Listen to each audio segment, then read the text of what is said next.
Culture, économie, internet, politique et aventure. Un sommaire à multiples facettes dans Bouge la France où il sera particulièrement question de téléchargement. Le débat est en cours ici au Sénat, mais les interrogations se concentrent aussi sur le livret A, le livret préféré des Français, qui pourrait bien voir son taux baisser d'ici l'année prochaine. Analyse et éclairage, comme tous les soirs, Jean-Louis Gombaud sur le plateau de Bouge la France. Bonsoir à tous, bonsoir Jean-Louis. Bonsoir Pierre. Alors, ce livret A, 46 millions de Français, hein, c'est quand même énorme parce qu'évidemment c'est intéressant, c'est très simple d'abord, c'est sûr, c'est financièrement, fiscalement intéressant et puis taux d'intérêt à 4%, évidemment c'est alléchant. Sauf que on parle, il y a une rumeur qui dit il va passer à 3,5 et peut-être même à 3. Alors comme il n'y a jamais de fumée sans feu dans le domaine financier et surtout en ce moment qu'il y a le feu, est-ce que c'est plausible ? Tout à fait. Cette rumeur n'est pas une rumeur inventée. Ce dont on peut s'étonner, c'est qu'elle intervienne 3 mois avant une hypothétique décision. Ce qu'il faut savoir, c'est que le livret A est un produit d'épargne réglementé, dont la fixation du taux dépend d'un règlement, d'une formule. Cette formule est à double entrée. D'abord, l'évolution du taux d'inflation, premièrement.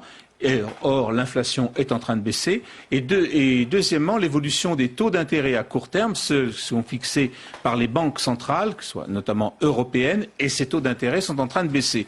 Donc, le taux de rémunération du livret A étant fixé au 1er août et au 1er février, on peut en déduire, vu la tendance actuelle, qu'au 1er février, le taux aura baissé de peut-être 3,5%, peut-être 3%. Donc c'est une formule tout simplement très simple, mathématique. Encore une fois, ce qui est étonnant, c'est comment se fait-il qu'on parle de ça maintenant, alors que ça ne pourra intervenir éventuellement que dans 3 mois. Est-ce que c'est le moment de faire ça? C'est vrai que là, tout le monde est apeuré. On sait que le livret A, c'est une valeur refuge.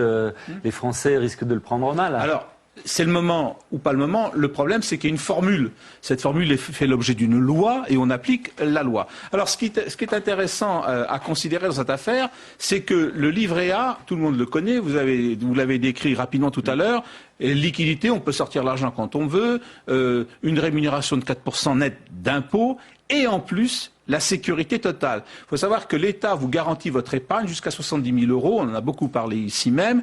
Mais si vous avez un livret A, vous avez les 70 000 € plus les 15 300 € plafonnés du livret A. Donc, c'est une sécurité absolue, totale. Or, par les temps qui courent, la sécurité n'a pas de prix. Et les épargnants l'ont bien compris.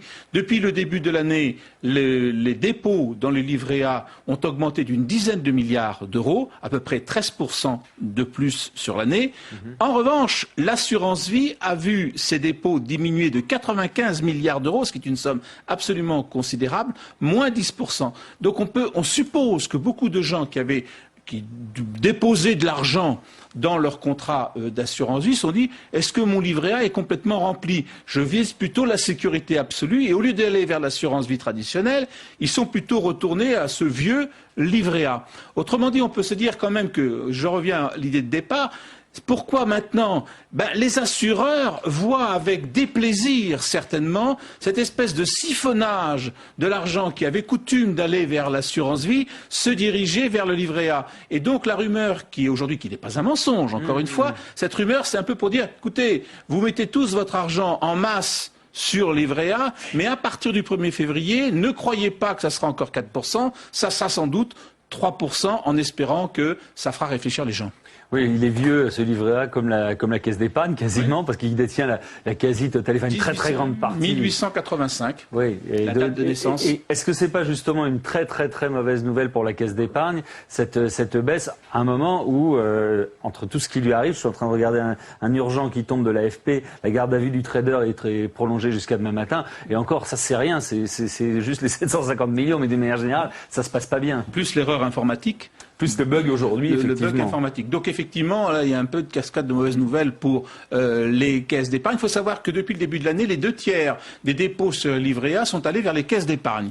Donc la caisse d'épargne est quand même la zone d'accueil favorite pour les gens qui ont un livret A et qui y mettent de l'argent. Ce qui va se passer, c'est que à partir du 1er janvier, vous savez que toutes les banques pourront offrir à leur clientèle, proposer à leur clientèle le livret A. Donc, si vous dites maintenant, à partir du 1er février, ça sera peut-être pas, ça sera sans doute pas 4%, certainement pas 4%, mais peut-être 3%, beaucoup de gens, au lieu d'aller vers la caisse d'épargne où ils vont spontanément aller généralement, vont dire, bon, on va attendre que le 1er janvier, ma banque me propose le livret A et j'irai vers. Donc, c'est une mauvaise nouvelle pour la caisse d'épargne parce que spontanément, on va à la caisse d'épargne. Et puis, en plus, effectivement, il y a ces séries de scandales qui se sont déclenchés, qui vont contre sa réputation. Très bien, vous m'aviez demandé Wall Street, ça vient de tomber à l'instant, il n'y a pas le chiffre exact, mais sans direction, donc étale, après les indications de la Fed. Donc oui, voilà. La Fed qui a baissé son taux directeur de 0,5%. Son taux directeur, absolument. Donc on va voir quelles répercussions ça aura demain sur les marchés boursiers français qui ont augmenté particulièrement aujourd'hui, 9%. Plus de 9%. Merci beaucoup, je reçois Jean-Jacques Ayagon maintenant, on va parler de beaucoup de choses, et en particulier du patrimoine. La France qui croule sous son formidable patrimoine et cette question lancinante, comment financer son entretien? L'ancien ministre de la Culture, aujourd'hui patron du domaine de Versailles, propose des solutions et déjà, Christine Albanel, l'actuelle ministre de la Culture, regarde avec intérêt ses propositions. Jean-Jacques Ayagon ce soir sur le plateau de Bouge la France. Bonsoir Jean-Jacques Ayagon. Bonsoir. On va évoquer le patrimoine, donc ce patrimoine français extraordinaire bien sûr, difficile aussi à entretenir. Vous suggérez, vous, de redéfinir le périmètre de ce patrimoine. Qu'est-ce que ça veut dire exactement? Parce que quand on commence à redéfinir les choses, on se dit, oulala, est-ce que l'État va se désengager? Non, écoutez, je ne propose pas de redéfinir le patrimoine monumental, le patrimoine des monuments historiques de façon générale, mais le périmètre de chacun des patrimoines des différents types de collectivités publiques, l'État, les départements, les communes. Le patrimoine, nous avons intérêt à le développer. Il faut que de plus en plus de monuments soient protégés parce que le patrimoine est une richesse pour la France. C'est une richesse culturelle, c'est une richesse de mémoire, mais c'est également une richesse économique. Songeons au poids du patrimoine dans le bilan de l'activité économique et de l'activité touristique de notre pays. Que serait la Basse-Normandie sans le Mont-Saint-Michel, et l'Alsace sans Colmar et Strasbourg, et la région parisienne sans le château de Versailles, et les grands monuments parisiens. On voit bien que ça compte énormément dans un pays qui se flatte sans cesse du bon niveau de son activité touristique. Mais ce patrimoine est dans une situation préoccupante parce que, vous l'avez dit, il appelle des moyens importants pour son entretien. Donc, dans le rapport que j'ai remis au Conseil économique et social, j'examine la question des moyens. Et par ailleurs, je me demande si on ne pourrait pas mieux organiser l'action respective et l'action conjointe des différentes collectivités publiques. Mais vous le savez, c'est un grand problème général qui se pose à la France. C'est une question d'attribution, c'est-à-dire on dit, ben voilà, ce patrimoine-là, ça c'est normal, c'est l'État qui s'en occupe. Par exemple, des grandes cathédrales, c'est l'État qui s'en occupe. Mais quand on descend sur des monuments plus petits, là, ça va être les collectivités locales, les régions. Oh, c'est déjà... évidemment, on va dire, voilà, on essaye de désengager l'État, on remet ça sur le dos des socialistes en particulier, parce qu'on va, bien sûr, ils vont avoir cette réaction-là en disant, on détient les régions, on détient les collectivités locales, donc on nous refile la patate chaude. Mais ils auraient tort, tout d'abord parce qu'aujourd'hui, l'État n'est propriétaire que d'une toute petite partie du patrimoine. 5% seulement des monuments appartiennent à l'État. Ce sont les communes qui sont les propriétaires les plus importants de monuments. Songez que depuis la loi de séparation de l'Église et de l'État, les communes possèdent toutes les églises affectées au moment de la séparation au culte catholique ou au culte protestant. C'est donc une charge considérable. Mais c'est vrai que l'État possède quelques-uns des monuments les plus visibles de notre pays, les anciennes résidences royales et les cathédrales. Alors les cathédrales, bon, il y a évidemment les grandes cathédrales, Paris, Reims, etc. Donc ça va rester, c'est toujours l'État qui va s'en occuper directement. À partir de quel moment c'est plus l'État qui s'occupe de nous. À partir de quel moment, sur quels critères se fait cette sélection? Quand un monument est monument historique, l'État s'en occupe toujours, même s'il n'en est pas propriétaire. L'État subventionne des travaux sur des monuments historiques qui appartiennent à des communes, à des départements ou à des particuliers. Mais quand l'État est propriétaire d'un monument, il assume seul la responsabilité des travaux sur le monument. Voilà la différence. Alors moi, ce que je propose, c'est on avait d'ailleurs déjà commencé à le faire en 2003, quand j'étais ministre, quand j'avais institué une commission présidée par René Raymond pour examiner la question du périmètre de la propriété nationale des monuments historiques, et que la commission Raymond avait d'ailleurs proposé que certains monuments puissent être proposés à la responsabilité des collectivités locales volontaires. C'est dans ces conditions que le département du Centre, par exemple, s'est porté candidat à la propriété du château de Chaumont, ou le département du Bas-Rhin à la propriété du château du Haut-Königsbourg. Et il y a eu un transfert de propriété entre l'État et les collectivités locales. Donc je souhaiterais qu'on reprenne ce travail de la commission Raymond, qu'on continue ce travail et qu'on se pose la question finalement d'un meilleur partage de la responsabilité à l'égard de certains monuments entre l'État et les collectivités locales. L'État est dans tous les diocèses propriétaires des cathédrales. Ces cathédrales sont parfois des monuments majeurs qui incontestablement appartiennent à la mémoire nationale partagée. La cathédrale de Reims, par exemple, ou la cathédrale de Paris. Mais c'est pas facile de trouver une limite. Jusqu'à quand on appartient à la mémoire nationale et à quel moment on bascule dans la mémoire régionale, on va dire. Écoutez, ça, je crois que c'est là qu'il faut mobiliser la compétence d'historien, la compétence d'élu également, la compétence de fonctionnaire pour disserter, pour débattre de cette question. La cathédrale de Reims, cathédrale et sacre, appartient de toute évidence à la mémoire commune de tous les Français. La cathédrale de Montauban, beaucoup moins. Alors, je n'ai rien contre la cathédrale de Montauban, bel édifice, mais il est évident que l'importance nationale de ce monument est moindre. Prenez le cas de Toulouse. À Toulouse, l'État est propriétaire de la cathédrale Saint-Étienne. C'est un monument un peu quelconque. En revanche, la basilique Saint-Cernin, qui est un édifice roman majeur, le plus grand édifice roman de la France, appartient à la commune de Toulouse. Ne pourrait-on pas imaginer qu'il y ait là un échange réciproque, une collectivité locale, la ville de Toulouse ou le département de la Haute-Garonne prennent en charge la cathédrale Saint-Étienne, et qu'en retour, l'État prenne en charge la basilique Saint-Cernin, parce que c'est un monument exemplaire et important pour tous nos concitoyens et pour le monde entier d'ailleurs. Et qui va trancher ça ? C'est là que je propose, vous savez, le grand avantage de ne pas être au gouvernement, c'est qu'on peut rêver, qu'on peut faire des propositions. Je propose que le ministre de la Culture, puisque c'est sa responsabilité, prenne l'initiative de constitution peut-être d'une nouvelle commission, comme celle qu'avait présidée René Raymond, pour débattre de cette question, pour fixer des objectifs, pour fixer des règles du jeu, qui soient reconnues par tous les partenaires concernés, et qu'ensuite on ouvre la possibilité pour l'État d'un côté, les collectivités locales de l'autre, département par département, d'examiner la question de la rationalisation de la propriété publique des monuments, et on arriverait sans doute dans beaucoup de départements, par la concertation, à des accords. Alors, on a parlé beaucoup des cathédrales, mais il n'y a pas que ça dans le patrimoine. Qu'est-ce que vous mettez dans le patrimoine ? Je vous dis ça parce qu'il n'y a pas très longtemps, on a fait un débat sur ce plateau dans Bouge la France sur les phares. Et beaucoup d'amoureux de phares se plaignaient qu'il y en avait qui étaient à l'abandon quasiment, qui n'avaient plus de subventions, qui avaient beaucoup de mal à les faire entrer dans un patrimoine quelconque. Est-ce que justement ça doit en faire partie ? Je crois que certains grands phares, les grands phares de la Bretagne, les grands phares qui marquent l'île, les passages de l'île de Sein, de l'île d'Ouessant, ont vocation à être considérés comme des monuments qui appartiennent très très profondément à la mémoire des Français et non pas seulement à la mémoire de la Bretagne. Donc je crois que si c'est pardonnez-moi, si ces phares ne sont pas déjà protégés comme monuments historiques, beaucoup d'entre eux ont vocation à l'être. Vous savez, la question s'est posée dans les pays miniers où, à la suite de l'extinction des activités minières, on s'est interrogé sur le sort des chevalements de mines.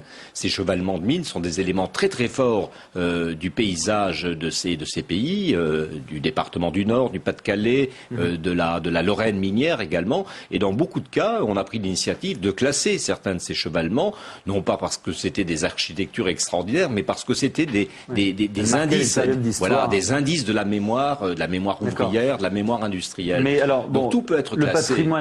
Tout peut être classé, donc le patrimoine augmente. Est-ce qu'il est possible de garder et d'augmenter un patrimoine chaque année, en sachant qu'on est en plus dans une période de crise où on essaye de faire des économies partout? Est-ce qu'il ne va pas falloir se séparer de certains objets du patrimoine? Se séparer, ça voudrait dire les détruire pour se débarrasser du problème. Ou alors les vendre à des particuliers. Mais même quand on les vend, vous savez, je le répète, l'État n'est propriétaire que de très peu de monuments. Oui, encore faut-il trouver les personnes qui veulent bien les entretenir. l'avenir. La plupart des monuments dans notre pays appartiennent déjà à des particuliers ou appartiennent à des collectivités locales, mais ce n'est pas pour cette raison que l'État se désintéresse de leur sort. Quand l'État, depuis le début du 19e siècle, décide qu'un bâtiment est un monument historique, c'est qu'il attache à ce monument une importance supérieure à la propriété privée qui s'applique à ce monument. Donc l'État, la collectivité nationale, se reconnaît des devoirs à l'égard de ce monument. Mais vous êtes bien d'accord qu'on cherche en ce moment de l'argent un petit peu partout. D'ailleurs, si j'ai bien noté, vous essayez d'en trouver aussi en impliquant la Française des Jeux, avec un prélèvement sur la Française des Jeux. Il faut trouver de l'argent pour restaurer ce patrimoine. Alors, l'État en fait déjà beaucoup, les collectivités locales en font beaucoup, les propriétaires privés, propriétaires de monuments en font beaucoup, mais il faut trouver d'autres modes d'incitation à la dépense en faveur des monuments historiques, de façon à ce que cette dépense devienne supportable. C'est la raison pour laquelle je propose qu'on examine la question du soutien fiscal qui pourrait être apporté à la prise en charge des monuments, par exemple en ouvrant un débat sur le taux de TVA qui s'applique aux travaux sur les monuments historiques. Si ce taux de TVA pouvait passer au tarif réduit à 5,5%, il est évident que ça permettrait avec les mêmes sommes de faire plus de travaux. Je pose également la question d'un prélèvement éventuel sur le chiffre d'affaires de la Française des Jeux, comme ça se fait dans beaucoup de pays d'Europe, notamment au Royaume-Uni déjà, en contrepartie, éventuellement, du maintien d'une forme de monopole de la Française des Jeux sur sur la loterie. Sur la loterie. Beaucoup de choses à la Française des Jeux en ce moment. Mais c'est un bon principe que finalement de défendre des monopoles quand ils sont assortis d'obligations d'intérêt général. À ce moment-là, ça devient tolérable pour tout le monde, à la fois pour l'Union européenne et pour les bénéficiaires de ce prélèvement. Et même, je pense, d'une certaine façon pour la Française des Jeux. Oui, sauf que la plus grande partie des bénéfices de la Française des Jeux va déjà à l'État. Oui, mais enfin, il en reste un peu pour les gains. Donc, c'est aussi à l'État arbitrer, finalement, entre la part qu'il prélève directement, à la fois comme actionnaire et au titre de l'impôt, et d'autre part, la part qui pourrait être affectée, la part supplémentaire, éventuellement, qui pourrait être affectée à une œuvre d'intérêt général, en l'occurrence, la restauration des monuments historiques, et cela en contrepartie du maintien d'une forme de monopole sur certains types de jeux. Je crois que la Française des Jeux ne serait pas fermée à une discussion de ce type. Son monopole, je pense, oui. Ça, c'est probable. C'est du gagnant-gagnant. Voilà, c'est probable. Alors maintenant, je voudrais m'adresser à l'ancien ministre de la Culture et de la Communication avec les sujets d'actualité, et vraiment d'actualité, puisque la discussion a lieu en ce moment même au Sénat sur le téléchargement illégal. On ne sait pas trop où mettre le curseur. Est-ce qu'il faut aller jusqu'au bout, couper les lignes? On en parlera dans un instant. Est-ce qu'il faut, fermer les yeux et dire, voilà, c'est comme ça, et puis on peut pas faire autrement? Ou c'est la proposition de la Commission, pour l'instant, de dire il faut qu'il y ait une sanction, mais peut-être pas jusqu'à fermer la ligne. Vous vous situez où dans ces trois options? C'est un débat majeur, et l'engagement de la ministre de la Culture en faveur de la défense des intérêts des créateurs et de leurs ayants droit est tout à fait légitime. C'est d'ailleurs le combat qu'avaient déjà engagé ses prédécesseurs dans ce ministère de la Culture. Cela dit, je me dis souvent qu'il ne faut faire de loi que de lois applicables, et d'autre part de lois compréhensibles par les citoyens. Donc je crois que quel que soit l'endroit où le curseur du débat parlementaire s'arrêtera, il faudra faire en sorte que les citoyens, notamment les jeunes citoyens, comprennent la loi. Donc il y a encore un travail pédagogique plus développé à faire en faveur de la promotion du droit des créateurs et des interprètes, pour que les citoyens ne perçoivent pas des mesures de répression du piratage comme illégitimes. Et d'autre part, il faut bien veiller à prendre en compte l'évolution des technologies. Vous savez, pendant longtemps, la représentation, la reproduction d'une œuvre ou la diffusion d'une œuvre était assujettie à des techniques extrêmement lourdes qu'on pouvait contrôler. Aujourd'hui, ces mêmes opérations sont extrêmement faciles. Et ça change tout le temps. Et ça change tout le temps. Donc on ne peut pas légiférer sans prendre en compte la réalité des usages et la réalité de la technique. Mais votre position sur la nature de la sanction? Écoutez, la nature de la sanction, c'est un débat extrêmement difficile. Je crois qu'on ne peut pas considérer, que la loi ne peut pas considérer que le piratage est une activité licite. Ce serait renoncer finalement à 2 siècles d'affirmation du droit des auteurs et des interprètes dans notre pays. Mais en même temps, je ne suis pas expert non plus de cette question. Je pense que la loi doit également s'attacher à observer l'état exact des techniques de diffusion et des techniques éventuelles de répression. Ça ne sert à rien de brandir une menace qu'on ne pourrait pas réellement exécuter ou dont l'exécution deviendrait d'une lourdeur telle qu'elle n'atteindrait plus son objectif. Donc la question est délicate. C'est un vrai débat de société. D'ailleurs, les sénateurs sont en train d'en discuter. Et c'est pas simple. On va y venir dans un instant, dans un autre débat qui va suivre. Deuxième sujet, France Télévisions. Qui subit ou qui enregistre une mutation quasiment sans précédent dans son histoire, l'arrêt de la pub après 20 heures. Est-ce que c'était indispensable de le faire pour vous ? Écoutez, moi je suis attaché à l'existence d'un service public de la télévision fort, significatif, parce que je pense que dans un pays comme la France où le paysage audiovisuel est extrêmement développé, c'est au service public aussi à donner des indications sur des objectifs de qualité, de respect des téléspectateurs, de promotion de la création. Et cette attitude du service public finit d'ailleurs par déteindre sur l'ensemble des opérateurs de la télévision, notamment des opérateurs privés qui ont par nature moins d'obligations que la télévision de service public. Pour atteindre cet objectif, il faut des moyens. La télévision est une activité onéreuse, alors que les sociétés de télévision soient invitées à mieux se gérer, à faire des économies, à mettre en réseau. Vous craignez aussi que le compte n'y soit pas ? Et donc se pose la question du bon niveau du financement de la télévision de service public, surtout à partir du moment où on la prive d'un mode qui était devenu traditionnel de financement, la publicité. Donc là aussi, je crois qu'il faut attendre beaucoup de la sagesse de la représentation nationale et du gouvernement pour que l'addition des mesures alternatives de financement qui seront prises... Sur le principe que la pub soit arrêtée après 20 heures, ça vous choque pas ? Écoutez, j'ai peut-être un travers, je considère que la publicité est une activité utile. Je ne suis pas hostile à la publicité et je pense que la présence ou l'absence de publicité sur un programme de télévision n'est pas un indice automatique de qualité. On peut faire une bonne télévision avec de la publicité et on peut faire une exécrable télévision sans publicité. D'autre part, vous le savez comme moi, la publicité a été dans le domaine de l'innovation dans l'expression audiovisuelle, un champ d'expérimentation formidable. De surcroît, la publicité fournit des programmes courts dont toutes les chaînes de télévision ont besoin. On ne peut pas construire un programme de télévision en enfilant des programmes de durée moyenne ou de durée longue. Donc aujourd'hui, il faut d'ailleurs que les chaînes de service public se mettent à produire des programmes de courte durée pour agencer leurs programmes globalement différemment par rapport à... Il faut des coupures. Donc nous avons choisi, le gouvernement a choisi un modèle économique pour France Télévisions, un modèle sans publicité. Donc je pense qu'aujourd'hui chacun a le devoir d'une part de bien veiller à ce que le niveau du financement de France Télévisions soit suffisant. France Télévisions de son côté doit faire des efforts de bonne gestion de façon à ce que l'argent que lui donne la nation soit utilisé de la façon la plus optimale. Et d'autre part, se présente à France Télévisions, aux différentes antennes de France Télévisions, un immense chantier, celui finalement de l'invention d'une nouvelle manière de cette nouvelle grille générale, de nouvelle manière d'organiser la grille des programmes. Mais c'est une aventure formidable. Je pense que les responsables de France Télévisions s'y sont attelés avec beaucoup d'enthousiasme et beaucoup de zèle. Nicolas Sarkozy dit une chaîne publique, ça doit se voir, on doit le voir à l'antenne. Pour vous, ça doit se voir de quelle façon ?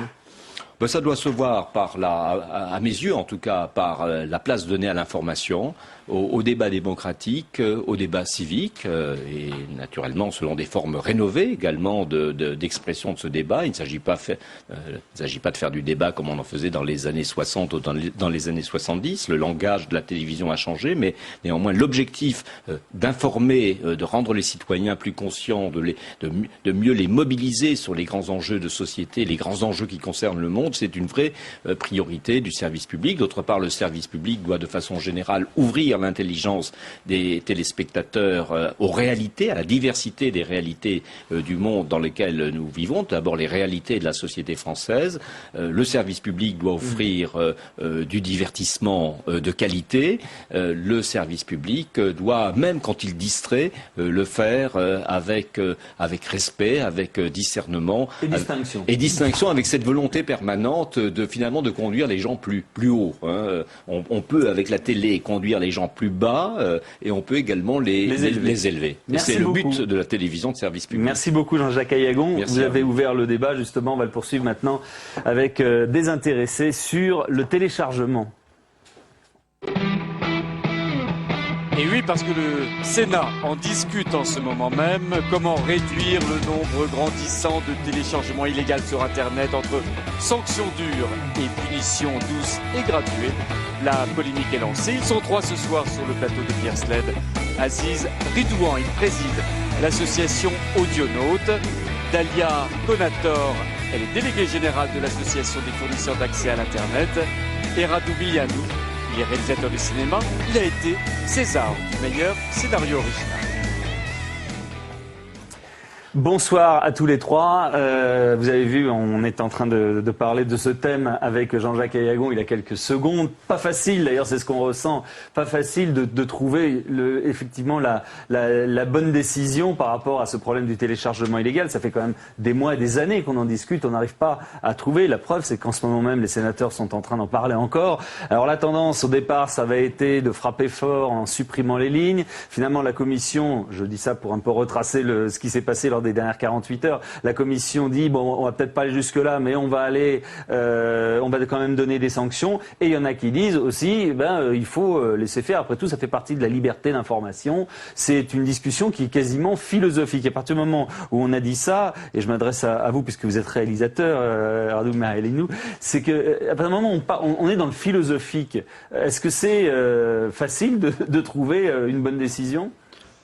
Je ne dis pas que c'est facile de trouver une bonne décision, mais il me semble qu'il est sage, surtout aujourd'hui en temps de crise, de revenir un tout petit peu aux vraies valeurs, et effectivement aux vraies questions.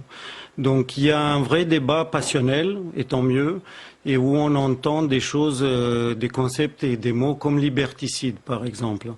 Et effectivement, je ne parlerai pas seulement en tant que cinéaste, mais en tant que citoyen. Je vais juste rappeler en 2 mots, je ne vais pas prendre trop longtemps pour laisser aussi mes collègues parler et donner leur point de vue. Je vais rappeler juste que je suis né et que j'ai vécu jusqu'à 22 ans dans un pays dictatorial. Donc le mot liberté m'est très cher. Je me suis battu pour cette liberté, j'ai fui cette dictature au risque de ma vie, au péril de ma vie. Donc pour moi, ce mot a un autre écho. Donc jamais je n'œuvrerai pour mettre en danger ce mot qui est liberté. Donc effectivement, Internet pose cette question. Est-ce que nous, créateurs, on veut restreindre la liberté de certains citoyens, de certains de nos semblables ?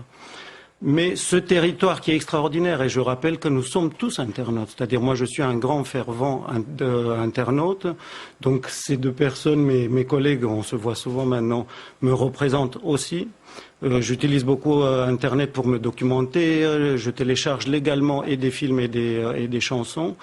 Mais il y a une chose qui me choque dans ce débat parce qu'on oublie quelque chose, c'est qu'il y a un pacte républicain, il y a un pacte citoyen qui est indiscutable, qui sont les 2 bouts d'une même chaîne, c'est-à-dire le pacte du travail et de la rémunération du travail. C'est la liberté de travailler. On a bien compris que les chanteurs, les acteurs, les réalisateurs et tous ceux qui produisent de la culture, effectivement, ne veulent pas que la produire pour rien et ça fait partie de leur liberté de travailler. Mais c'est un pacte républicain, c'est-à-dire lorsqu'un consommateur paye, il soutient, il y a une solidarité avec quelqu'un, un autre citoyen qui est à l'autre bout de la chaîne et qui lui-même existe, a une famille comme lui et qui produit un travail. Donc ce travail-là doit être rémunéré parce qu'il y a cette solidarité-là. Alors on va revenir là-dessus. Maintenant, chacun brandit ses libertés, entre guillemets, et les internautes... La liberté va jusqu'à ce qu'on empiète la liberté de l'autre. Voilà. Donc le problème, c'est que quand chacun a ses valeurs et ses libertés à soi, donc les internautes, ceux qui téléchargent illégalement, beaucoup disent la culture, ça coûte trop cher, c'est pas possible de payer si cher un CD, un DVD ou des films. Et donc voilà, on n'a pas d'autre solution. Mais c'est une liberté contre une autre. Comment vous pouvez vous en sortir ? Comment on peut s'en sortir? Le problème, il n'est pas réellement sur le prix. Alors c'est vrai que les offres légales aujourd'hui sont souvent calquées en fait sur les offres qu'on a actuellement dans le marché physique. Or aujourd'hui, tout le monde a un iPod, un baladeur MP3 qu'il remplit avec 3000 titres. Donc il est évident qu'on ne va pas remplir 3000 titres fois 99 centimes le titre sur les plateformes légales qui sont aujourd'hui proposées. Donc 3000 € pour remplir son iPod, c'est démesuré. Aujourd'hui, il a raison. Le problème, il est économique. C'est comment je fais, moi, quand je le télécharge, quand je veux le regarder. Économique et de respect démocratique et citoyen. Et comment je fais pour le rémunérer? Comment je fais? Parce que si je regarde des films sur Internet, si je télécharge de la musique sur Internet, c'est que j'aime ces artistes-là, sinon je ne les regarderais pas. Et j'ai pas envie de ne pas les respecter. Tout le monde est prêt à payer. Mais pas à ce prix-là quand même. Mais à des prix raisonnables. À des prix raisonnables. Il y a ça, et puis il y a l'offre. Et puis il y a l'offre. Il y a l'offre légale. Voilà. L'offre légale, elle est calquée, je vous le disais tout à l'heure, sur le marché physique qu'on a aujourd'hui. Mais pire que ça, par exemple, quand on a de la VOD sur Internet, lorsqu'on veut louer un film et le regarder chez soi pour c'est une location de 24 heures ou 48 heures, on paye 4,99 €, alors que je descends en bas de chez moi, j'ai un DVD location à 1 € pour 6 heures. Donc voilà, il y a des problèmes aussi à ce niveau-là. Je vous fais part des remarques également des téléspectateurs qui sont allés sur le Figaro.fr et quelqu'un qui nous dit on paye une taxe audiovisuelle pour voir toujours les mêmes artistes, des grosses maisons de disques, je parle de la musique en particulier. Quand on aime le jazz, la country, le blues, comment fait-on si ce n'est payer les CD au prix fort? C'est quand même là aussi. J'aimerais juste nuancer une chose. Il a raison. Je crois qu'on est du même côté de la barrière. Il faut adapter les prix. Mais quand même, nuançons sur une chose. Quand vous dites que quelqu'un a 3000 chansons sur un iPod, 3000 chansons fois 3 minutes, personne n'a le temps de les écouter. C'est-à-dire, il faut 3 vies. Donc effectivement, aujourd'hui, comme c'est entre guillemets gratuit, effectivement, on télécharge beaucoup plus qu'on ne peut réellement écouter ou consommer. Donc il y a un total déséquilibre et on est d'accord qu'il faut réguler d'une manière en pensant effectivement à ceux qui sont de l'autre bout et qui sont nos spectateurs et qu'on ne crée qu'en pensant à eux. Donc, je voulais faire parler aussi d'Aléa qui représente les fournisseurs d'accès à Internet, parce que vous êtes un petit peu au milieu de la bagarre, quoi. S'il y a des sanctions, d'abord, vous allez les appliquer comment? Est-ce que vous allez être obligé, vous, de faire la police? Est-ce que vous avez les moyens de la faire? Je parle là des suspensions, de couper les lignes en particulier. Oui, enfin, faire la police sûrement pas. Hein. Oui. On fera ce que le législateur aura décidé. Sur la sanction en soi, je crois qu'il faut d'abord recadrer le débat. Aujourd'hui, le débat se focalise sur la sanction. Pourquoi? Parce que ce projet de loi, donc, qui est issu des accords de l'Élysée, qui avait été conclu il y a déjà quasiment près d'un an, le 23 novembre 2007, depuis, rien n'a été fait. On parlait de mettre en place absolument. On parlait de mettre en place un dispositif pédagogique. On disait il y a des expériences réussies qui se sont produites aux États-Unis. On voit qu'après l'envoi de 2 mails, les internautes, dans 90% des cas, arrêtent de télécharger illégalement. Donc, je dirais que la question de la sanction, au départ, finalement, elle arrivait en bout de course. C'était plutôt la mise en place de cette fameuse riposte graduée. Aujourd'hui, pourquoi tout le monde se focalise sur la sanction? Parce qu'en fait, quand on voit dans le texte actuel, il y a quand même une certaine dérive dans la mesure où rien ne garantit. Exactement. Rien ne garantit aujourd'hui, si vous voulez, que l'internaute va véritablement recevoir d'abord un mail, peut-être un deuxième mail, ensuite un accusé-réception et ensuite une sanction. Aujourd'hui, finalement, la haute autorité, d'après le texte, dispose effectivement de la faculté de passer directement du mail à la sanction. Et ça pose un problème. C'est pour ça que, effectivement, le caractère répressif du dispositif a pris le dessus, et a pris le dessus alors même qu'en matière d'offres légales, tout ce qu'on vient d'entendre va dans ce sens. En matière d'offres légales, rien n'a progressé. Les discussions n'ont même pas débuté. Mais comment vous expliquez qu'en France, on soit les champions du monde du téléchargement illégal, les fichiers, 1 milliard de fichiers échangés, etc. 400 000 téléchargements par jour. Voilà. Par jour. 400 000. Pourquoi en France, on est, c'est comme ça? Ça existe partout dans le monde. Moi, il y a une chose. Enfin, il paraît que nous, on est quand même bien placés. Et on est à 65% câblés. Non, mais il y a des informations qui sont assez marrantes. Par exemple, nous dire que les gens qui reçoivent des emails, ils arrêtent de télécharger. Moi, j'entends souvent la ministre de la Culture nous dire que la riposte graduée, ça existe en Angleterre, aux États-Unis. Mais écoutez, il suffit d'envoyer un mail à n'importe quel jeune aux États-Unis ou en Angleterre. Il y a pas, la riposte graduée, elle n'existe pas là-bas. Il y a des tentatives qui sont faites. Il y a un accord interprofessionnel aux États-Unis. On a contacté combien de personnes? le piratage a baissé de 70% aux États-Unis. C'est un fait. Pour revenir sur l'expérience du Royaume-Uni, je crois que là aussi c'est vrai qu'il y a beaucoup de choses vraies et fausses qu'on entend au Royaume-Uni. Pour l'instant, l'accord qui a été conclu en juin 2008, c'est un accord qui vise à l'envoi sur une période d'essai d'1 mois de 1000 messages par semaine. On n'est pas du tout dans les mêmes proportions de ce qu'on entend. Oui, c'est quasiment du spam. On pourrit l'ordinateur de la personne pour le dégoûter, quoi. En gros. C'est 4000 messages, c'est important. Mais on ne lui pourrit pas, on ne lui envoie pas un un virus, on lui envoie un mail pédagogique.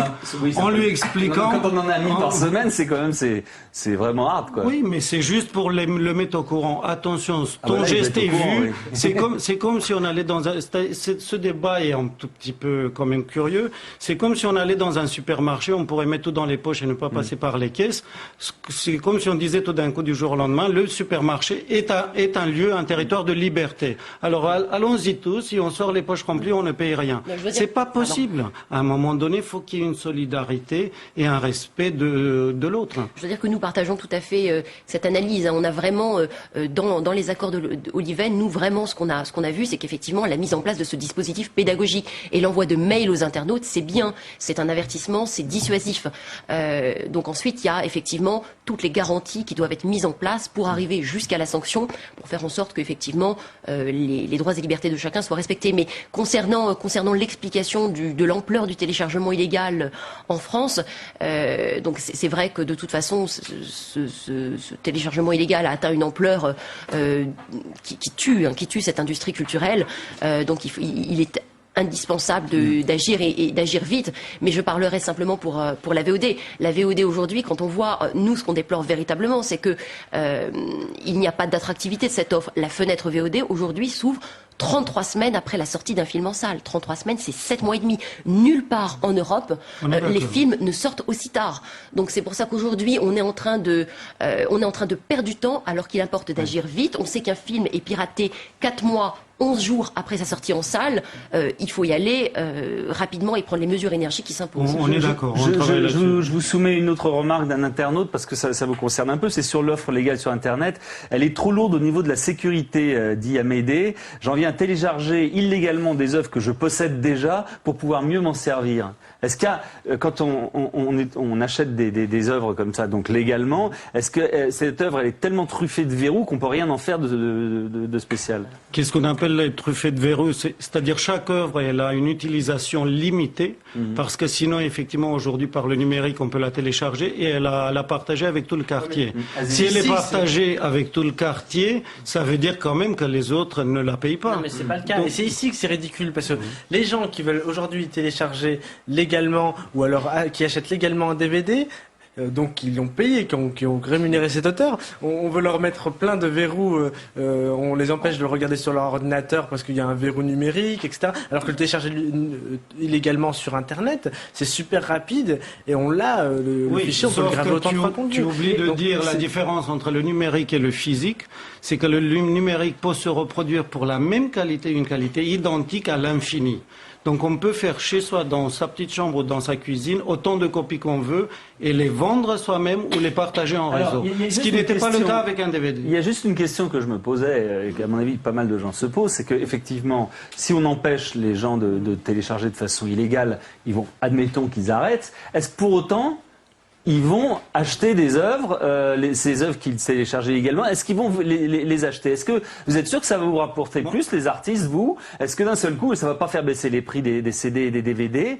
De toute façon, il y a pas mal d'œuvres qui sont même pas achetables parce qu'elles n'existent pas sur le marché. Donc, est-ce que finalement, vous y perdez, vous y gagneriez beaucoup financièrement? Je crois qu'on vit effectivement une mutation. On est d'accord avec ce qu'a dit Dalia, c'est que nous, il faut qu'on réfléchisse ce qu'on appelle la chronologie des médias, c'est-à-dire raccourcir les délais. Il faut effectivement ce qu'on a promis lors du rapport à l'Élysée, qu'on va augmenter l'offre légale, et ça on s'en soucie effectivement. Par la suite, effectivement, il y a une mutation même économique, c'est-à-dire la télévision, on voit bien que la publicité baisse à la télévision, que la consommation des films baisse à la télévision, le DVD aussi est en baisse. Cette mutation du téléspectateur va passer sur Internet.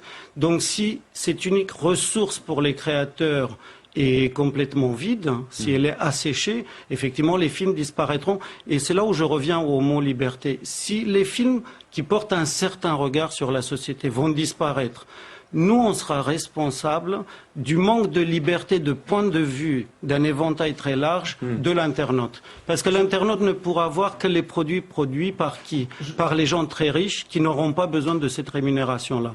Donc, nous allons formater des citoyens avec un point de vue très restreint. Donc, on a cette responsabilité-là aujourd'hui. D'accord. Dalia Konator, je voulais terminer, vous avez évoqué l'Europe tout à l'heure. Oui. Est-ce que, de toute façon, quoi qu'il soit décidé à propos du téléchargement illégal, entre la sanction ou rien, ou les coupures de ligne, est-ce que de toute façon on peut faire ça dans notre coin, nous les Français, sans tenir compte des lois européennes? La question est un petit peu... j'allais dire tendancieuse. Non, évidemment, on peut pas faire ça dans notre coin, mais c'est vrai qu'il y a un débat qui a lieu pour l'instant à Bruxelles. Bon, il faut, je crois, laisser tout simplement le processus aller jusqu'au bout. Nous avons pris de notre côté acte de la position du Parlement européen. On attend de connaître la position ensuite du Conseil des ministres et que le débat ait lieu naturellement en France. Puisque c'est véritablement, comme ça avait été indiqué tout à l'heure, un véritable choix de société qui se pose à nous maintenant. Mais donc à l'Europe, rien n'a été homologué encore. Oui, c'est toujours un absolument, débat. Absolument, mais c'est toujours un débat. On sait qu'en général, c'est même le principe de l'Union européenne, c'est que quand il y a quelque chose de décidé, on essaie plutôt de se mettre d'accord sur une direction à donner. Très bien, on espère qu'en tout cas le dossier va avancer. Merci d'être venu. Merci. On va maintenant revenir sur la politique. J'aperçois Denis Jambard qui est venu avec une poupée qui fait non, non, non à Nicolas Sarkozy. Nicolas Sarkozy débouté par la justice et qui fait appel, Ségolène Royal qui plaide l'humour et qui sourit. L'affaire des poupées vaudou fait des vagues et relance la question du droit à l'image, de la liberté d'expression et du droit à l'humour. Sur le plateau de Bouge la France, Denis Jambard nous livre son analyse de l'affaire.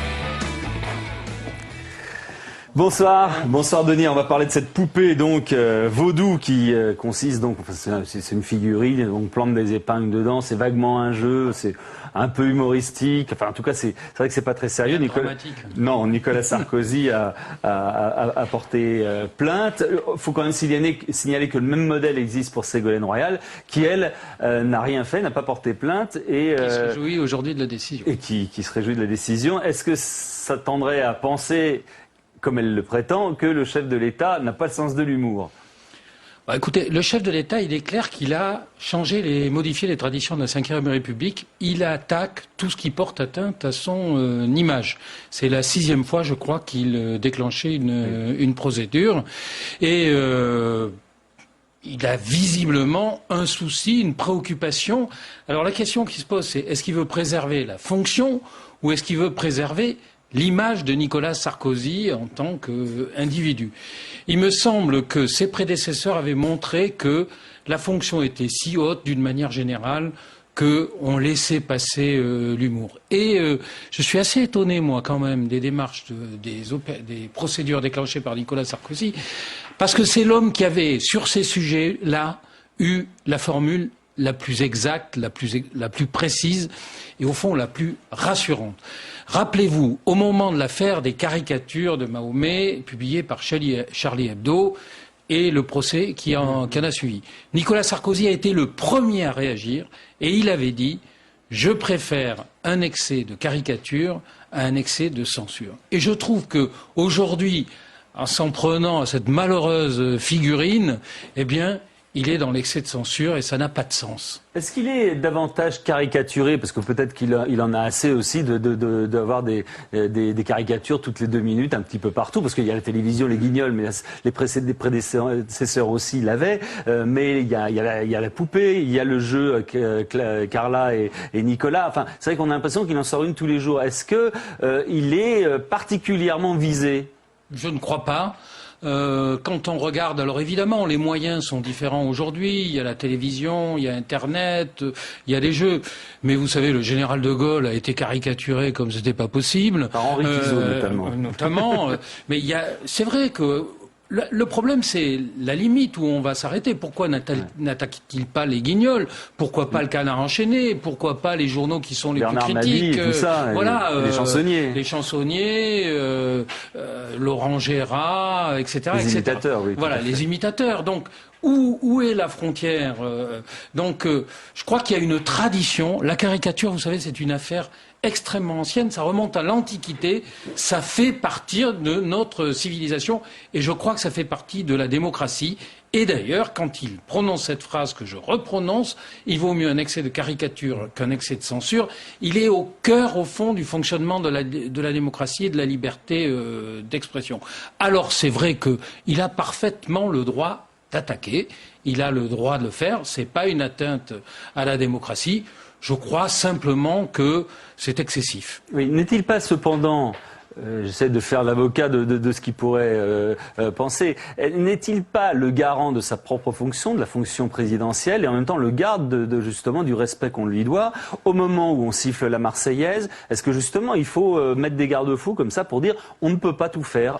On ne peut pas tout dire du président de la République, oui. On ne peut pas siffler les... Bien, vous voyez bien, à travers ce qu'on vient de dire, où on met la limite. Pourquoi pas un imitateur et pourquoi cette poupée-là? Vous voyez, c'est très difficile de tracer la limite de l'excès de dérision, au fond. On est de toute façon dans une société de dérision. Et pour répondre plus complètement à votre question précédente, tous les chefs d'État ont subi des caricatures, ont subi cette dérision, et elle n'a cessé d'ailleurs de croître. Alors, il y en a deux qui avaient résolument refusé de déclencher des procédures, c'est Jacques Chirac et François Mitterrand. Ils ont toujours laissé la critique se développer sans déclencher de procédure.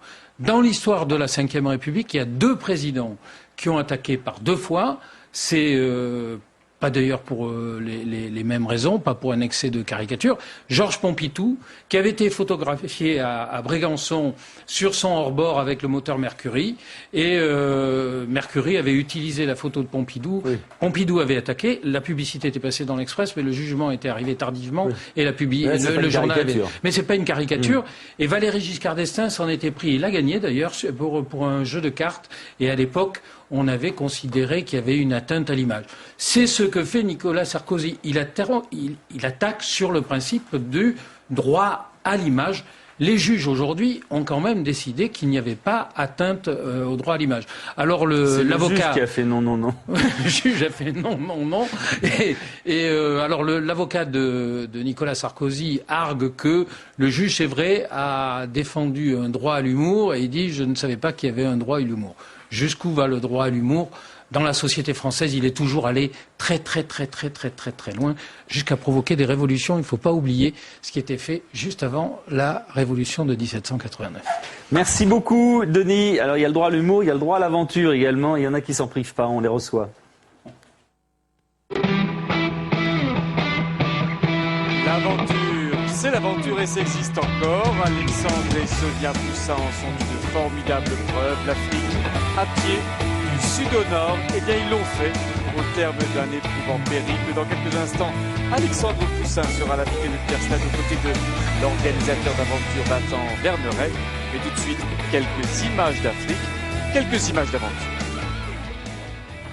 À pied, traverser l'Afrique à pied, sans assistance et sans sponsor, en dormant chaque soir chez ceux qui voudront bien les héberger. C'est le pari fou de Sonia et Alexandre Poussin. Partir à la rencontre des Africains d'aujourd'hui. 3 ans d'une formidable traversée, du cap de Bonne-Espérance au lac de Tibériade en Israël. Une caméra à la main, ils nous offrent une Afrique comme on ne l'a jamais vue. Comment vont-ils tenir au cœur de cet immense continent, face à la soif et à la malaria? Voilà ce qu'on appelle un thé aux mouches. Face à la peur des lions et à l'épuisement. Voici l'histoire de leur formidable odyssée, de leurs 14 000 kilomètres dans les pas de l'homme.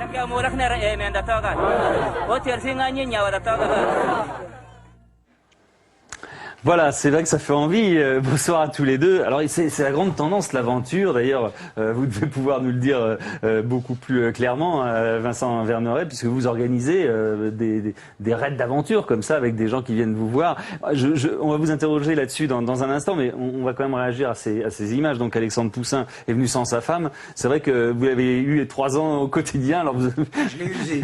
vous l'avez usé. Elle est restée avec les lions, ouais. Qu'est-ce qui vous est passé par la tête pour avoir envie de faire ça?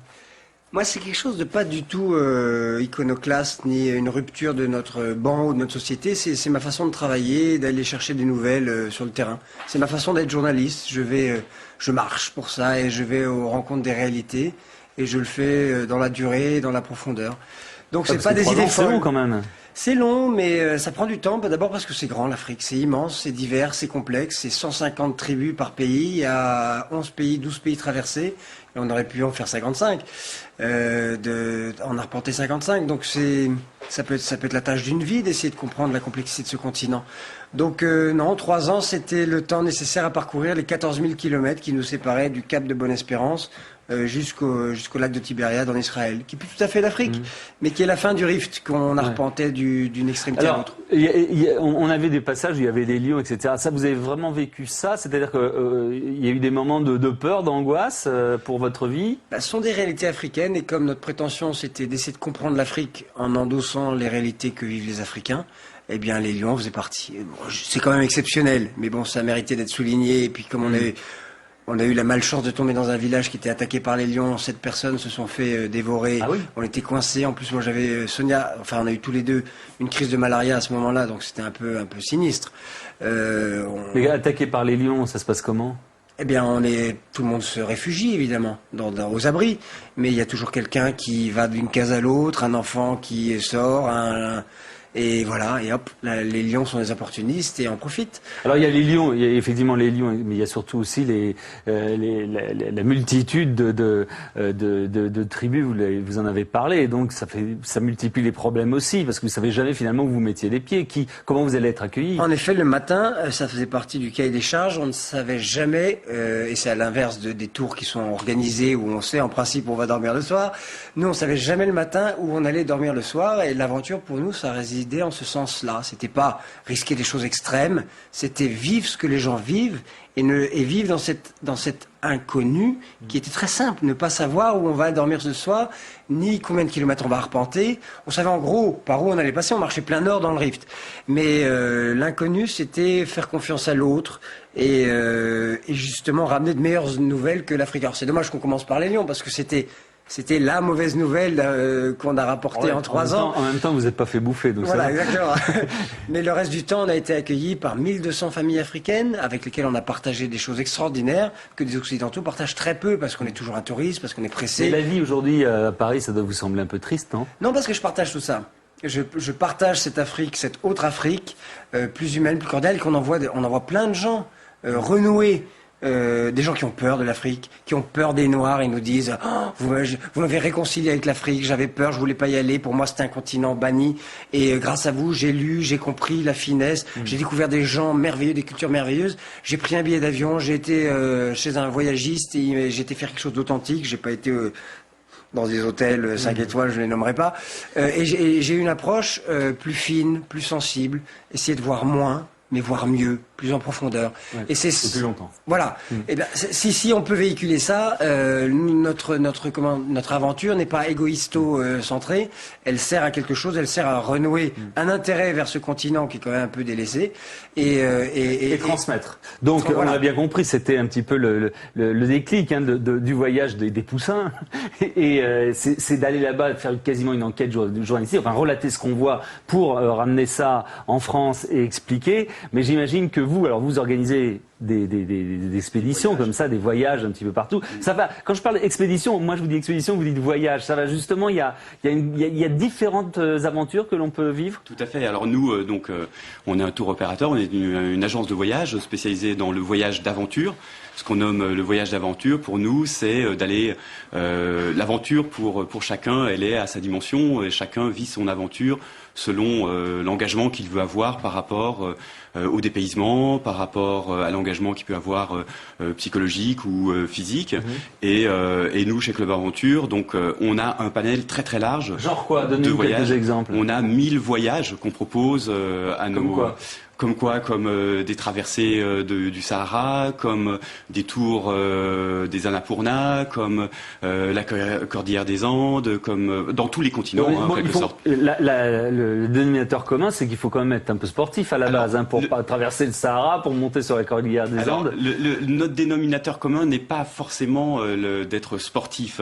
C'est pas en bonne santé, il faut être en bonne santé. Voilà, il faut être en bonne santé, il faut avoir envie de découvrir, il faut surtout être curieux, avoir envie de découvrir et de sortir des sentiers battus. Donc nous, ce qu'on propose, c'est avant tout du plaisir, des vacances et l'aventure qu'on dénomme, qui n'est pas de l'aventure extrême, puisque c'est notre profession et on encadre cette aventure. Oui, mais vous encadrez justement, c'est-à-dire que vous vendez des voyages et des expéditions à tout le monde, vous regardez pas un petit peu qui sont les gens. Il y a des gens, par exemple, vous dites, je sais pas, vous faites pas passer une visite médicale, mais ça pourrait presque être ça. Alors, ça dépend du type de voyage. Aujourd'hui, si vous voulez, quand les gens viennent nous voir, on nous appelle au téléphone, bien sûr qu'on check quelque part si la personne est capable ou pas de faire tel ou tel trek ou randonnée physiquement. Les chaussures, je crois, il y a 5, 1, 2, 3, 4, 5 chaussures. Alors nous, les chaussures, c'est des étoiles. Ah, pardon, c'est votre concurrent. Mais c'est effectivement, en fait, on a différents types de voyages, donc qui vont de voyages plus ou moins engagés, donc des treks où on est en autonomie, on est un peu loin de tout. On sait pas trop ce qu'on va manger. On sait ce qu'on va manger, on sait où on va dormir, parce qu'on encadre. Et notre métier, c'est d'être responsable. Vous ne faites prendre strictement aucun risque. On ne fait pas prendre de risque à nos clients. Aucun risque. Mais comment vous pouvez être garant du risque? Le garant du risque, c'est que nous avons des équipes qui connaissent parfaitement le terrain, qui accompagnent, ou des guides lorsque. C'est-à-dire, vous ne laissez pas les gens dans la nature comme ils ont pu l'être. Alors, il peut y avoir des impondérables, bien sûr, comme en montagne, mais on fait en sorte que l'ensemble de nos voyages est complètement sécurisé. Nous, l'aventure, c'est pas de l'extrême, c'est pas d'être dans la difficulté ou dans la galère. L'aventure pour nous, et d'ailleurs c'est un peu aussi notre slogan, c'est l'aventure est d'abord humaine. Donc c'est aussi, et je rejoins ce que dit Alexandre, c'est la convivialité. Donc en général on part en petits groupes avec un guide. Donc on discute dans ce groupe-là, on échange, on partage de l'expérience, de l'émotion, tout ce qui fait la richesse du voyage. Vous dites on fait des petits groupes, mais il y a des gens qui viennent vous voir, j'imagine, et qui disent bah voilà, moi je veux partir comme ils ont fait, je veux partir avec ma femme seule. On veut aller là-bas. Qu'est-ce que vous faites? Donc dans Club Aventure, dans la marque Club Aventure, on propose soit des voyages en petits groupes, donc là on est accompagné en petits groupes, et on propose aussi un certain nombre de voyages qu'on appelle en liberté, où on part juste avec un roadbook. Donc on sait où on va aller, on réserve tous les hébergements, les repas, donc, etc. Contrôler les points de passage, entre guillemets. Bon, ces voyages qu'on appelle en liberté sont dans des parties plus faciles, accessibles que les parties accompagnées. Qui sont vos clients ? Alors les clients sont très multiples. On a des gens qui ont tout âge, puisqu'on a aussi des voyages en famille avec des enfants à partir de 5 ans. Des gens donc plutôt pas mal de femmes, donc majorité de femmes, à peu près 60% de femmes, et des gens qui... Elle a bien tenu le coup, Sonia. Elle a été la muse, le bourreau, tout à la fois, quoi. Elle était plus solide que moi parfois. J'étais un peu son boulet. Je tombais toujours malade avant elle. J'étais le maillon faible, en fait. D'accord. Il y a des gens qui me disent, mais comment est-ce que vous avez... pas éliminé, c'est le principal. Non, je suis revenu. J'ai survécu. Est-ce que, alors, l'un et l'autre pour terminer, et pendant ce temps, je voudrais qu'on montre vos coffrets que vous avez ramenés et qui retracent tout votre voyage. On va les voir. Quel conseil l'un et l'autre, d'abord vous, à titre personnel par rapport à ce que vous avez vécu, quel conseil vous pourriez donner à des gens qui ont envie de vivre des aventures comme cela? Moi, le conseil est assez simple, c'est voir moins et voir mieux. Essayez pas tout voir, essayez pas tout faire, parce qu'on ne fait rien. Mais l'important, c'est la qualité de la rencontre. Et privilégier l'aspect humain aussi, oui, c'est ça. Si on va dans un pays, qu'on rencontre qu'une famille, si on a une vraie relation avec elle, et qu'on revient, qu'on la revient la revoir plusieurs années de suite, et qu'on suit, et qu'on a une vraie relation, comme si on avait des amis, ça, c'est ce que je privilégie, plutôt que quelqu'un qui voudrait avoir marqué des gommettes et marqué des croix dans un cahier. J'ai été partout, j'ai tout fait, j'ai tout vu, j'ai pris des photos partout. Ça ne représente pas pour moi d'intérêt humain profond. Ça reste superficiel. C'est du tourisme qui, pour moi, appartient au passé. le tourisme et le voyage qui peut tout de suite devenir une aventure humaine, c'est celle de la relation et de la profondeur. Et ça peut être à l'autre bout du monde, avec une famille, dans une yourte, je sais pas, en Mongolie ou en Afrique ou en Amérique du Sud. Pas, la yourte en une Mongolie. relation avec une famille, et on la connaît, et on y reste, et on essaie de comprendre et de tisser des liens un peu plus profonds. Vincent, même chose, parce que alors vous avez une vision peut-être plus large, parce que évidemment vous commercialisez des voyages et des aventures. Quel est le conseil de base? Est-ce que vous voyez beaucoup de farfelus qui... On voit peu de farfelus. Hein. Je pense qu'on est nous comme tour opérateur, agence de voyage, sur des clients qui savent déjà ce qu'ils veulent. C'est des gens qui ont une idée assez précise du voyage d'aventure. Et je pense qu'effectivement, effectivement, la valeur humaine est très importante. Donc c'est bien savoir ce qu'on veut avant pour déterminer ce qu'on va y trouver. Donc on trouve ce qu'on cherche. Hein. L'aventure, c'est ça, c'est des émotions, c'est du partage, c'est de la découverte avant tout et de l'inattendu, mais toujours encadré par notre équipe. Prochain voyage? Il est prévu. C'est où? C'est un secret. Très bien. Que vous viendrez nous relater une prochaine fois. Merci. Merci beaucoup. On va parler maintenant d'un jeune mime qui fait beaucoup de bruit. Marcel Marceau en avait fait un art sublime. Julien Cotreau est le digne successeur de Bibi Mortel, à la fois mime, comédien et bruiteur. Julien Cotreau est ce soir le dernier invité de Pierre Sled, mais avant de le retrouver sur le plateau de Bouge la France, c'est quelques secondes d'un talent très prometteur.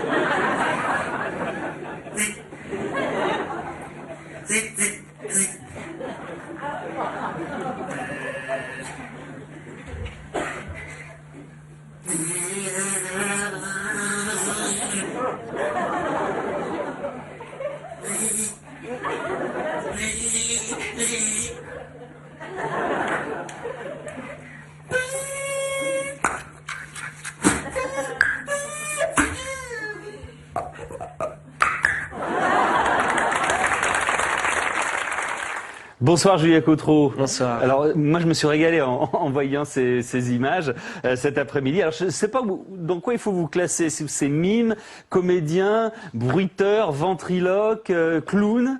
Finalement, qu'est-ce qui domine dans vos spectacles? On pourrait dire clown, mime, bruiteur, voilà. En même temps, j'ai eu un parcours de comédien. Hein, j'étais dans une école nationale, donc j'ai appris le théâtre. Et à l'intérieur de cette école-là, j'ai fait des spectacles avec des amis de clowns. Donc on m'a mis en relation avec le Cirque du Soleil pour que je remplace un grand clown au Japon. Dans un spectacle qui s'appelle Saltimbanco du Cirque du Soleil. C'est comme ça que ça a commencé? Et voilà, j'ai commencé ma carrière de clown en remplaçant un autre clown. C'est assez typique d'ailleurs dans le monde des clowns de remplacer, de faire comme ça l'apprentissage en faisant le métier. Parce que c'est pas une vocation, ça nous tombe dessus un jour. Bah oui, un peu comme un clown, c'est un peu une histoire de clown qui m'est arrivée. Le clown arrive sur scène par accident et je suis arrivé dans le monde du clown par accident aussi. Et après d'ailleurs vous avez l'espace, je crois que c'était en 2002, vous avez animé Clowns sans frontières, vous avez pu visiter beaucoup de pays pour faire vos spectacles. C'était quoi exactement?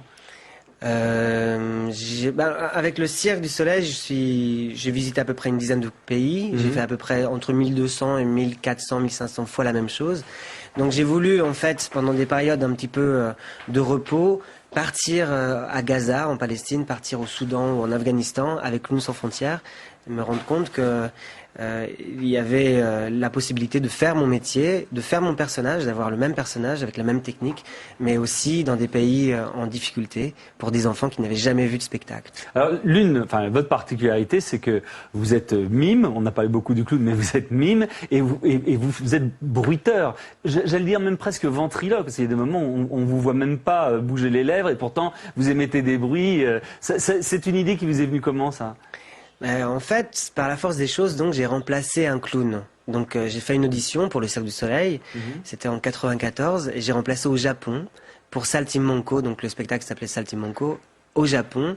Un grand clown qui avait à peu près 20 ans de métier, qui était clown mime bruiteur. Donc j'ai appris, comme on pourrait dire. Ça s'improvise pas, ça? Comment vous avez fait? Non, justement, comment j'ai été pris? En fait, parce que à l'intérieur de l'école de la rue Blanche, j'ai fait des spectacles avec des amis où il y avait un peu de mime, où il y avait un petit peu de bruit, un petit peu de clown. Et mon professeur de clown, qui était le papa de Juliette Binoche, m'a mis en relation avec le cirque et j'ai pu donc faire ce métier en apprenant cette technique très particulière de mime, clown, bruiteur. Comment ça s'apprend à faire du bruit?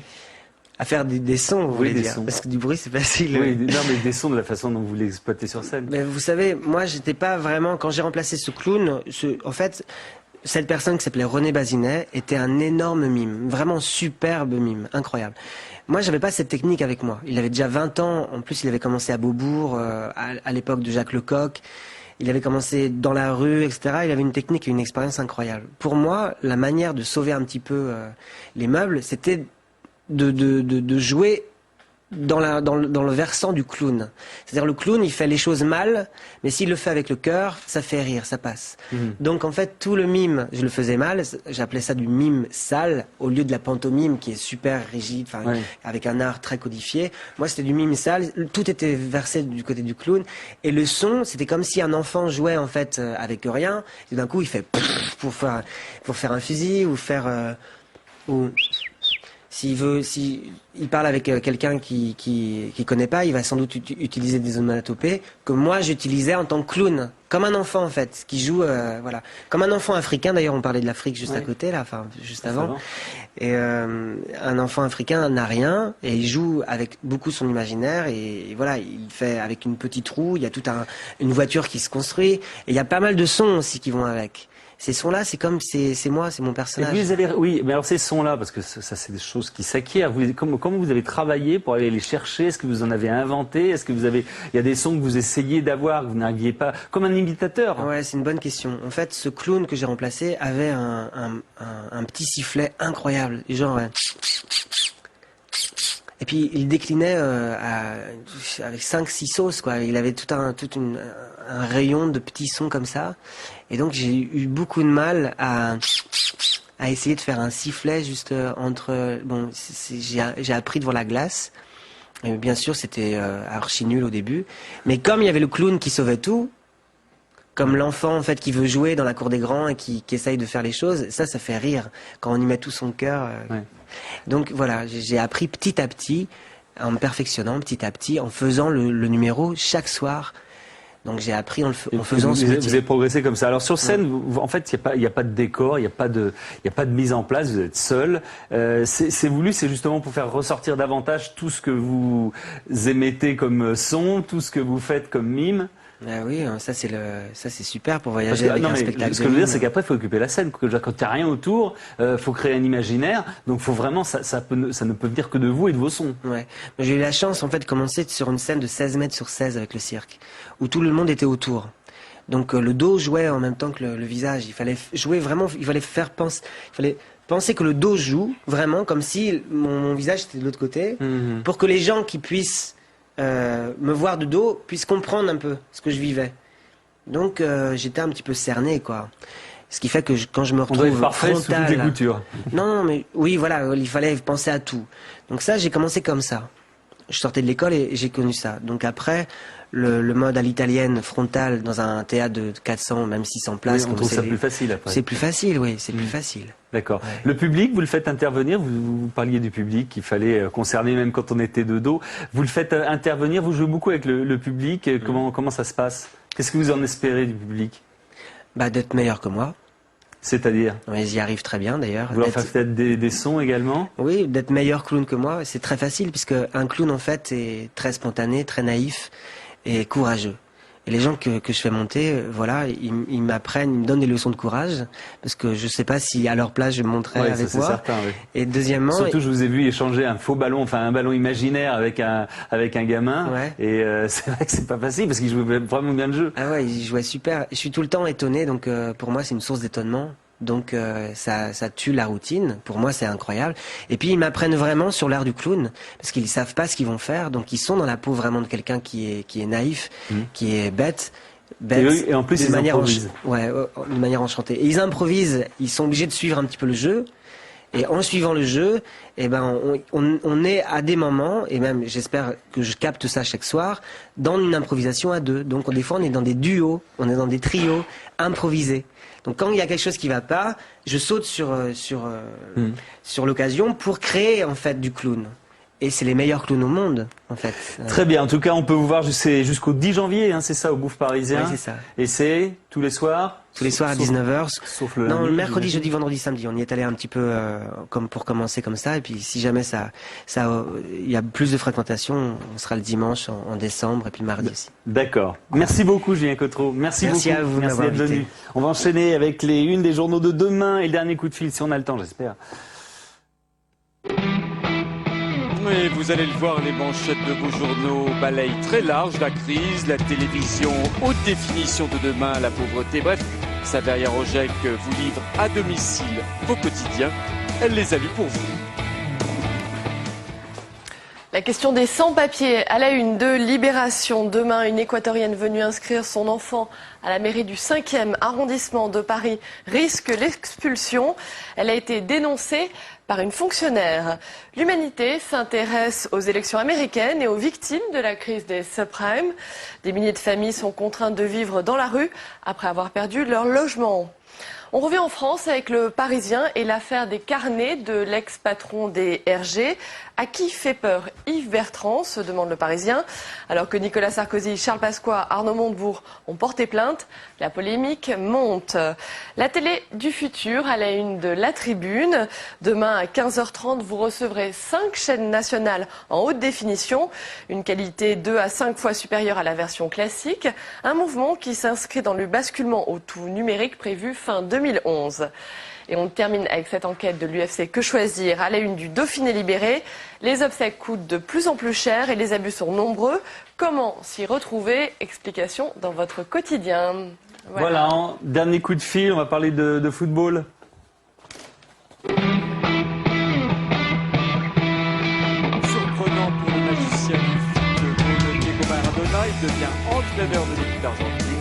Le sénateur David Assouline, grand amateur de football, et le dernier coup de fil de Bouge la France. Bonsoir David Assouline. Bonsoir. Bonsoir, on sait que c'est un amoureux du ballon rond qu'on s'adresse. Qu'est-ce que ça représente? Qu'est-ce que ça représente pour vous, Diego Maradona? Quel souvenir c'est pour vous? C'est un champion qui saute comme un gosse quand il fait une belle action, quand il marque un but. C'est-à-dire c'est le bonheur de jouer. Voilà, c'est plusieurs moments. Et puis des petits trucs aussi de gamin, quand on peut pas s'empêcher d'un peu tricher, mais avec panache presque, quand on ramène le ballon avec la main, mais derrière il y a un tel talent, il y a un tel bonheur qu'on lui pardonne. Est-ce que justement c'est pas ça qu'a fait le personnage de Maradona? Ah bon, le footballeur exceptionnel, ça vous l'avez décrit, mais aussi quelqu'un d'à part, même dans la suite quand il a arrêté le football, son amitié avec Fidel Castro et plein d'autres choses comme ça. Oui, il est spécial. Bon, il y a des choses, je crois, qui sont liées au fait que quand on est un enfant du peuple et que d'un coup il y a de telles richesses, il y a de telles fréquentations possibles, eh bien on déconnecte aussi, on craque, on peut même s'effondrer. Il trouve la force de revenir à chaque fois à la surface. Et si l'équipe d'Argentine jouait à son image, c'est-à-dire avec bonheur, avec la technique avant tout, le beau geste, eh bien ça serait une très bonne nouvelle pour le football. Je préfère toujours cela aux très grands techniciens et stratèges qui sont sur les bancs. Je préfère les entraîneurs comme ça qui ont touché le gazon eux-mêmes et qui aiment le football. Très bien, merci beaucoup David Assouline, bonne fin de soirée. On quitte Bouge la France donc, et Gérald Ventura, le réalisateur, Pierre-Henri Gergonne qui était de retour pour encadrer cette émission, Cécile Sixou, Xavier Lalu qui ont tout préparé, et nous, Saveria, on se retrouve demain. Demain, inséparables. Merci, au revoir.